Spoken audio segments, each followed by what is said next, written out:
जय Hind and hello guys, स्वागत है आपका आपके अपने YouTube चैनल ज्ञानदे होस्ट में। और इस वीडियो में मैं आपको बताने वाला हूं IBPS PO MT 15th online form 2025 के बारे में, जहां पर आपको लास्ट डेट अपडेट के साथ में फॉर्म कैसे फिल करना है इसके बारे में जानकारी दी जाएगी। और गाइज आप यहां पर जान लीजिए कि आपके फॉर्म को भरने की लास्ट डेट 21 जुलाई 2025 है। तो आप लोग आज रात 11:59 तक अपना फॉर्म भर सकते हैं। उसके बाद जैसे ही 12 बजे आपका जो अप्लाई का लिंक है वो डीएक्टिवेट कर दिया जाएगा। आप यहां पर न्यू रजिस्ट्रेशन नहीं कर पाएंगे। इसलिए गाइज जितना जल्दी हो सके आप इस फॉर्म को भर लीजिए। और ये स्पेशल वीडियो आपके लिए इसीलिए बनाई जा रही है ताकि आपको रिमाइंडर मिले और आप अपना फॉर्म अभी तक अगर ना भर सके हो तो इस वीडियो को देख करके भर ले। और जो आपके सामने इशूज आ रहे हैं कि आपका फोटो अपलोड नहीं हो रहा है, तो ये फोटो अपलोड का जो इशू है वो इसीलिए आ रहा है क्योंकि लास्ट डेट नज़दीक है। नज़दीक क्या, बिल्कुल आज ही है। तो ऐसे में कैंडिडेट वेबसाइट पर विजिट कर रहे हैं भारी संख्या में, जिस वजह से सर्वर डाउन है और इस वजह से आप आपका फोटो साइन अपलोड नहीं कर पा रहे हैं।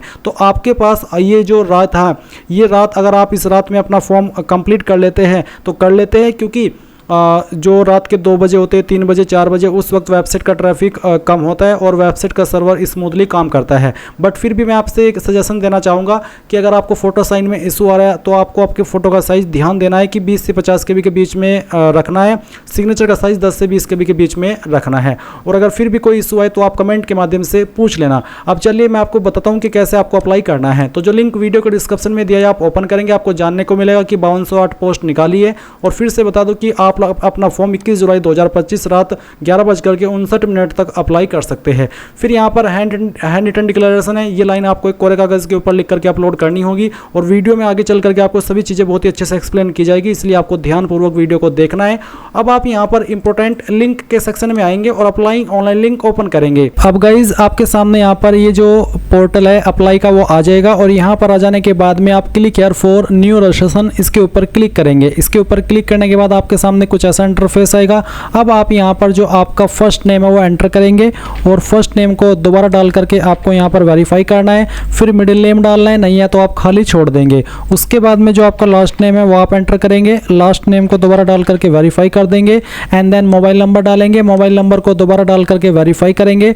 कोई अन्य नंबर आप देना चाहते तो अल्टरनेटिव नंबर के अंदर दे देंगे, नहीं तो आप चाहते तो इस ऑप्शन को खाली छोड़ सकते हैं। फिर आप ईमेल आईडी के अंदर आपका ईमेल आईडी एंटर करेंगे और ईमेल में आपको @ से पहले जो आता है वही एंटर करना है। और डोमेन नेम के ऊपर क्लिक करके सिलेक्ट करना है कि किस डोमेन पर है। जैसे कि मेरी ईमेल आईडी gmail.com पर है तो मैं @ से पहले जो भी आता है मेरी ईमेल में इसमें लिखूंगा ईमेल आईडी के सेक्शन में, और फिर डोमेन नेम में gmail.com सेलेक्ट कर लूंगा। तो इसी प्रकार से आप आपका ईमेल यहाँ पर एंटर करेंगे।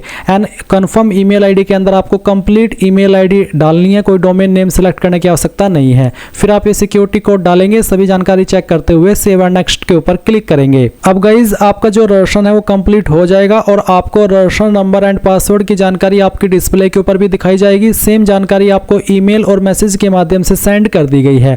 और अभी आप यहां पर आपका लाइव फोटो अपलोड करेंगे। उसके पहले आप यहां पर गाइडलाइंस देख लीजिए कि क्या गाइडलाइंस आपको ध्यान में रखनी है। जो आपका फोटोग्राफ इमेज है उसमें आपको क्या चीज़ें ध्यान में रखनी है। फोटो का साइज बेसिकली 20 से 50 KB के बीच में रहना चाहिए। फिर आप यहाँ पर जो फोटोग्राफ कैप्चर करेंगे वो कैसे करना है उसके बारे में इंफॉर्मेशन दी गई है, क्या आपको करना है और क्या आपको नहीं करना है। सिग्नेचर का साइज 10 से 20 KB के बीच में। फिर आपको आगे चल करके लेफ्ट थंब इंप्रेशन भी अपलोड करना होगा, उसका फॉर्मेट साइज आप देख लीजिए। फिर उसके बाद में आपको हैंड रिटन डिक्लेरेशन भी आगे चल करके अपलोड करना है, उसकी इन्फॉर्मेशन यहाँ पर देख लीजिए। और क्या आपको हैंड रिटन डिक्लेरेशन में लिखना होगा वो भी यहाँ पर आपको बताया है। अब आप क्या करेंगे, आप सबसे पहले यहाँ पर इसमें scan photograph of the candidate, आपको यहाँ पर चूज फाइल के ऊपर क्लिक करना है और जो आपकी फ़ोटो फाइल है वो आपको सेलेक्ट करनी है। मैं इस फॉर्म को डेमो के लिए भरा हूँ तो मैं ये फाइल सेलेक्ट करता हूँ, ओपन करता हूँ।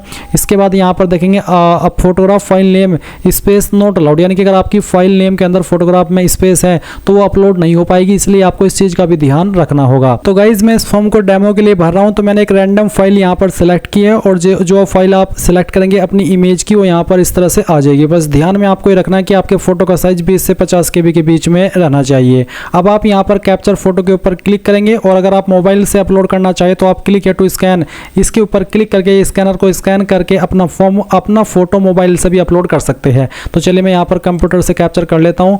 यहाँ पर मैं अपना जो कैमरा है वो अलाउ कर देता हूँ और उसके बाद में यहाँ पर जो फोटो है वो कैप्चर कर लेता हूँ। जैसे आप कैप्चर कर लेंगे आप सेव के ऊपर क्लिक करेंगे, सेव होकर के आपका फोटो यहाँ पर आ जाएगा। उसके बाद आप यहाँ पर I confirm that this is is my valid photo, इसके ऊपर टिक करेंगे। फिर आपको सेम वे में आपका सिग्नेचर अपलोड करना है। सिग्नेचर का साइज 10 से 20 KB के बीच में रहना चाहिए। तो जहाँ पर भी आपकी सिग्नेचर की फाइल है सेलेक्ट कीजिए, ओपन कीजिए, आपका जो सिग्नेचर है वो यहाँ पर आएगा। फिर आप यहाँ पर टिक कर दीजिए और नेक्स्ट के ऊपर क्लिक कर दीजिए।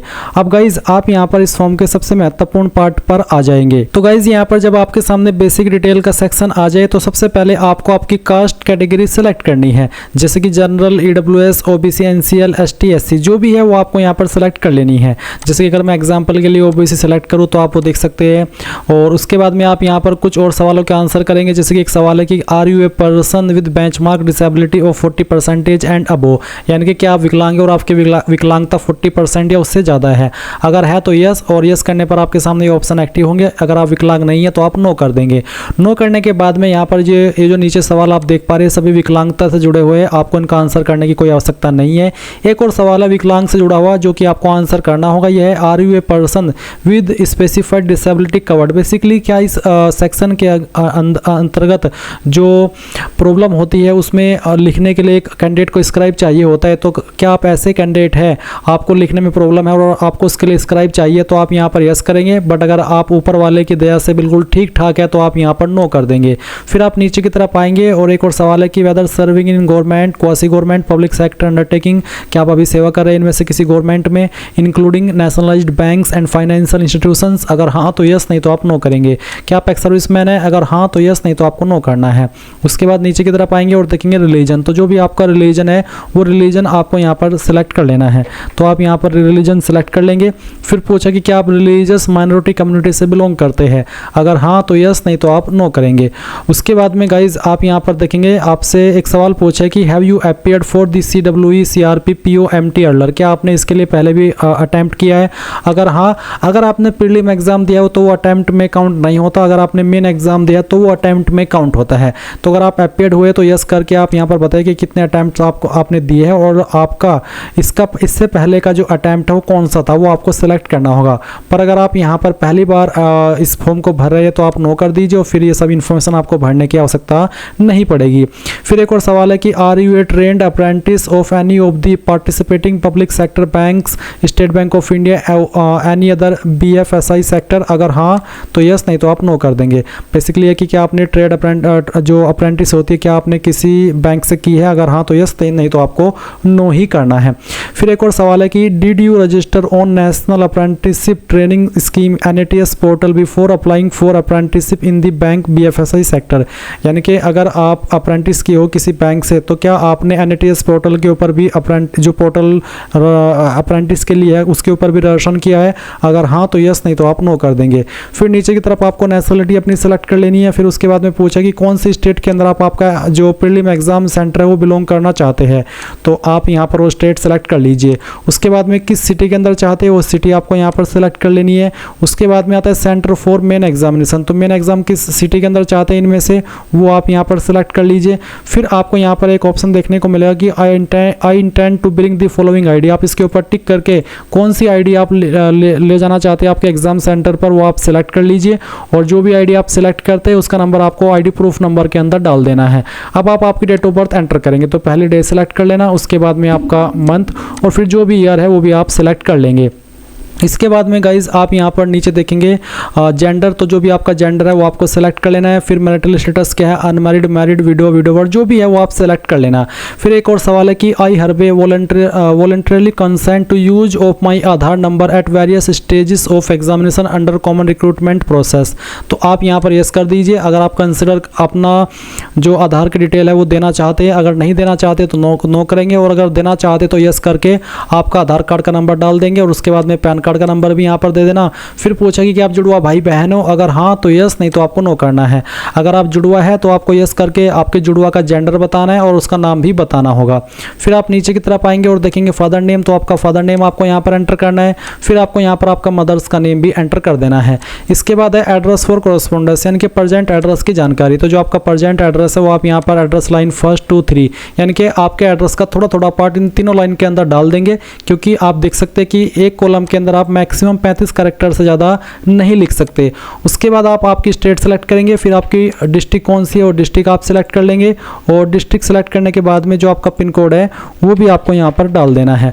नीचे है परमानेंट एड्रेस और एक और लाइन है कि same as address for correspondence, यानी कि अगर आपका प्रेजेंट एड्रेस और परमानेंट एड्रेस सेम है तो आप इसको टिक कर देना, अगर अलग है तो अनटिक करके अलग से भर दीजिएगा। फिर है choose the address for GST invoicing, किस एड्रेस के ऊपर आप अपनी एप्लीकेशन फीस की जीएसटी इनवॉइसिंग यानी कि स्लिप सेंड करना चाहते हैं वो आप सेलेक्ट कर लीजिए। इसके बाद में सभी जानकारी चेक करते हुए आप सेव एंड नेक्स्ट के ऊपर क्लिक करेंगे। अब आपके सामने क्वालिफिकेशन, एक्सपीरियंस और लैंग्वेजेस का सेक्शन आ चुका है। तो आप यहाँ पर सबसे पहले आपकी 10वीं की इन्फॉर्मेशन भरेंगे। 10वीं आपने किस बोर्ड से किया है उस बोर्ड का नाम आपको यहाँ पर एंटर करना होगा। उसके बाद में किस डेट में आपने आपकी 10वीं पास कर ली थी वो आपको सेलेक्ट कर लेना है।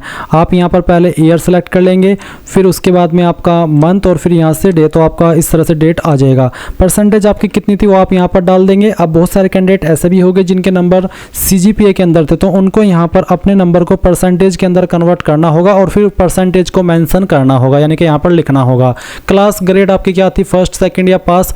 जिनके 60+ परसेंटेज होते हैं वो फर्स्ट क्लास के अंदर आते हैं, और जिनके 45 से लेकर के 59 के बीच में होते हैं वो सेकंड क्लास, और जिनके 33 से लेकर के 45 के बीच में रहते हैं वो पास क्लास के अंदर आते हैं। तो जैसे कि मैंने बताया उसके अकॉर्डिंग आपको यहाँ पर अपनी क्लास सेलेक्ट कर लेनी है। अब आती है ग्रेजुएशन की जानकारी। तो यहाँ पर है नेम ऑफ बोर्ड यूनिवर्सिटी, तो कहाँ से आपने आपकी क्वालिफिकेशन किया है उस यूनिवर्सिटी का नाम या फिर इंस्टीट्यूट का नाम या फिर आपके बोर्ड का नाम। तो बेसिकली इंस्टीट्यूट और यूनिवर्सिटी एप्लीकेबल होगी ग्रेजुएशन पर, तो जो भी है वो आप लिख दीजिएगा। इनमें से आपकी कौन सी क्वालिफिकेशन अगर इनमें है तो सेलेक्ट कर लें, तो अदर्स के ऊपर क्लिक करके आप यहाँ पर इसमें आगे खुद से अपनी कोर्स को मेंशन कर सकते हैं। बट अगर लिस्ट में ही है आपकी क्वालिफिकेशन तो आप यहाँ से सेलेक्ट कर लेना। फिर स्पेशलाइजेशन में अगर स्पेशलाइजेशन अब यहाँ पर है तो आप सेलेक्ट कर लें, तो अदर्स के ऊपर क्लिक करके खुद से भर दे। अब आपने कब अपनी क्वालिफिकेशन पास की है वो आपको यहाँ पर सेलेक्ट करना होगा। तो चलिए इस तरह से मैं आपको सेलेक्ट करके दिखा देता हूँ।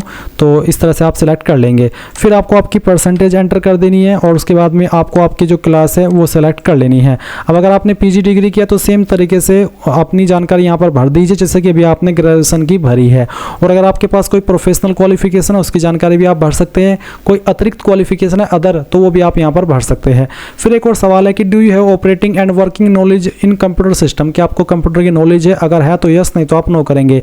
अगर है और यस कर रहे तो आपको बताना कि किस तरह की है। आपके पास सर्टिफिकेट है कंप्यूटर में तो फिर आप सर्टिफिकेट इन कंप्यूटर एप्लीकेशन या फिर कंप्यूटर लैंग्वेज, डिप्लोमा है तो डिप्लोमा इन, या फिर डिग्री, या फिर अगर आपने हाई स्कूल या फिर 12वीं या फिर किसी इंस्टीट्यूट के अंदर कंप्यूटर रिलेटेड कोई क्वालिफिकेशन की है। जैसे कि अगर आप 4th ऑप्शन सेलेक्ट करते हैं तो आपके सामने आता है कि कंप्यूटर एज ए सब्जेक्ट पढ़ा है आपने 10वीं या 12वीं में, या फिर IT एज ए सब्जेक्ट, तो जो भी है वो आप सेलेक्ट कर लीजिएगा। उसके बाद एक्सपीरियंस की जानकारी, तो इसमें अप्लाई करने के लिए एक्सपीरियंस कंपलसरी नहीं है, तो अगर आपके पास है आप कैसे भरेंगे वो जान लीजिए। आपको प्रेजेंटली वर्किंग के अंदर बताना हो कि आप करंटली काम कर रहे हैं, अगर हाँ तो यस, नहीं तो आप नो करेंगे। और नेम ऑफ द एम्प्लॉयर के अंदर उस बैंक का नाम देंगे जहाँ पर आपने काम किया है। डेजिग्नेशन के अंदर पोस्ट का नाम, फिर फ्रॉम में वो डेट भरेंगे जब आपने जॉब ज्वाइन की थी, और टू के नीचे वो डेट भरेंगे जब तक आपने जॉब की थी।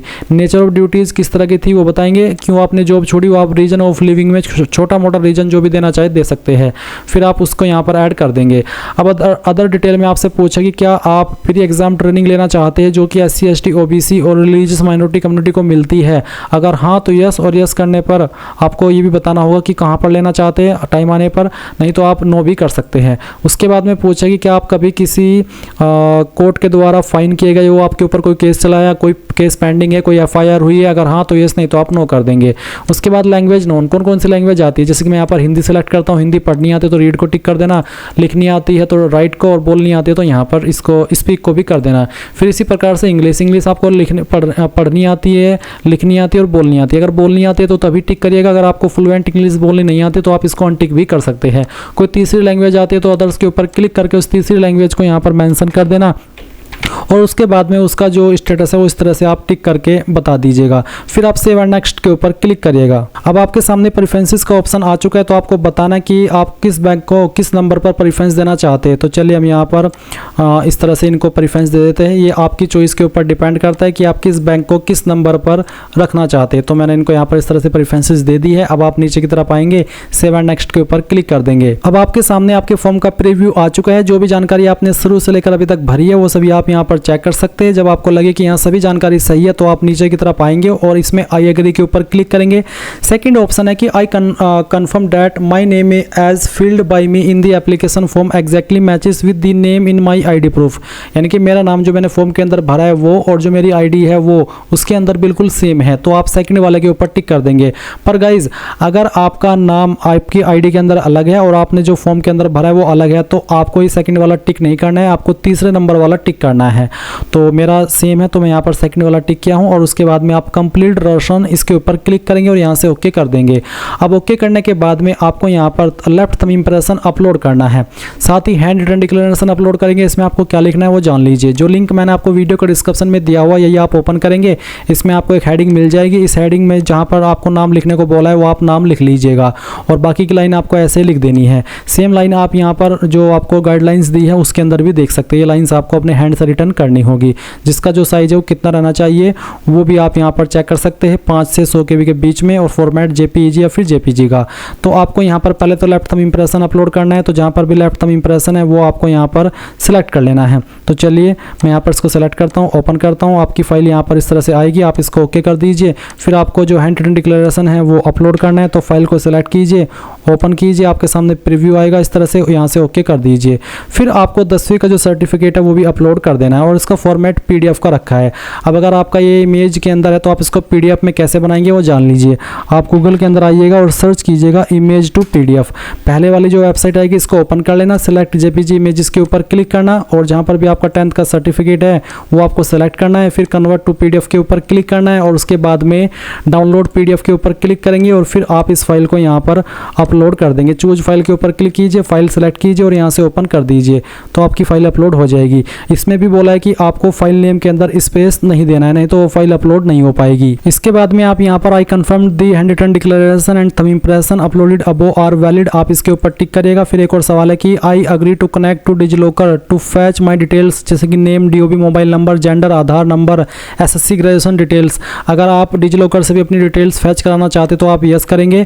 यस करने के बाद में तो आप अगर आप यस करते तो आपको डिजिलॉकर के लिए आगे ट्रांसफ़र किया जाएगा। आपको आपकी लॉगिन डिटेल्स फिल करके आपकी डिटेल्स डिजिलॉकर से फैच करानी होगी। बट अगर आप नहीं करना चाहते वहाँ से तो आप नो कर दीजिए, कोई इशू वाली बात नहीं है, ये कंपलसरी नहीं है, ये आपकी चॉइस के ऊपर डिपेंड करता है। अगर आपको डिजिलॉकर अकाउंट बना हुआ है तो ही आप इसको कराइए, नहीं तो आप यहाँ पर इसको नो करके सेव एंड नेक्स्ट कर दीजिए। सेव एंड नेक्स्ट के ऊपर क्लिक करने के बाद में आपके सामने पेमेंट का सेक्शन आएगा और आप यहाँ पर अमाउंट देख सकते हैं जो आपको पे करना है। अब आप यहाँ पर पे वाया में सिलेक्ट कर लीजिए कि आप बिल डेस्क के माध्यम से जमा करना चाहते हैं या फिर CC एवेन्यू। तो चलिए मैं बिल डेस्क सेलेक्ट कर लेता हूँ, ये सिक्योरिटी कोड डालता हूँ और सबमिट कर देता हूँ।